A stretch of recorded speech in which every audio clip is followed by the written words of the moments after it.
Jadi kalau kebutuhan kamu setiap bulan 5 juta, 6 bulan kali 5 juta, berarti 30 juta kamu harus kumpulin sampai dana darurat kamu terpenuhi. Pasti kamu udah sering dengar dong ya bahwa dana darurat itu penting. Nah mungkin masih ada juga beberapa dari kamu yang bingung, dana darurat tuh maksudnya apa sih? Sama nggak sih sama nabung untuk pensiun dan lain sebagainya gitu ya.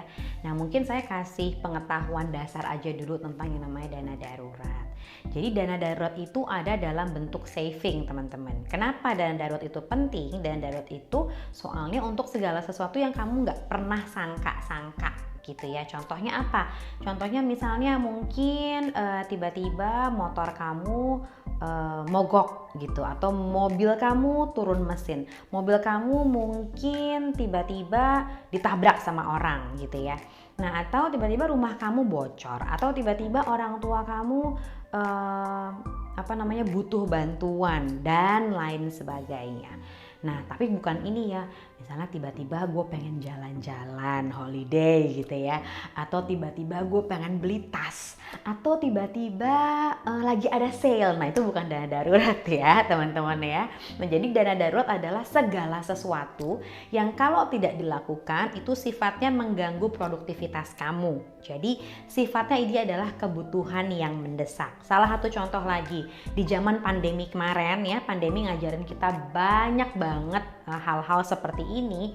Waktu kamu di pandemi, kalau kamu nggak punya dana darurat dan mungkin waktu itu kamu atau orang tua kamu mungkin di PHK gitu ya, atau tiba-tiba gajinya dipotong. Nah dana darurat itu bisa berfungsi untuk membiayai hidup kita. Makanya penting banget untuk setiap bulan berapapun income kamu, ayo sisihkan 10% aja loh sebagai prioritas ya, untuk kamu simpen sebagai dana darurat. Nah dari 10% itu kamu lihat kebutuhan kamu setiap bulan berapa. Contoh misalnya kebutuhan kamu itu setiap bulan 5 juta misalnya. Nah berarti kamu lihat berapa bulan ke depan kamu harus ngumpulin si 10% itu sampai terkumpul jadi 5 juta.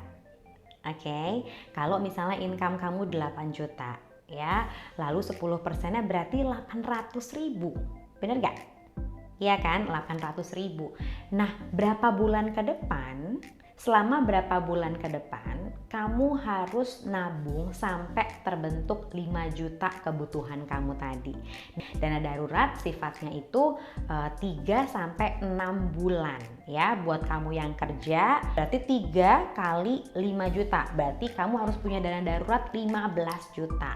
Oke, tapi buat kamu yang bisnis atau yang freelance minimal 6 bulan. Jadi kalau kebutuhan kamu setiap bulan 5 juta, 6 bulan kali 5 juta berarti 30 juta kamu harus kumpulin sampai dana darurat kamu terpenuhi. Oke, saya Wulan Sian CFP. Semoga edukasi atau sharing ini boleh bermanfaat buat kamu-kamu supaya tidak khawatir sama uang.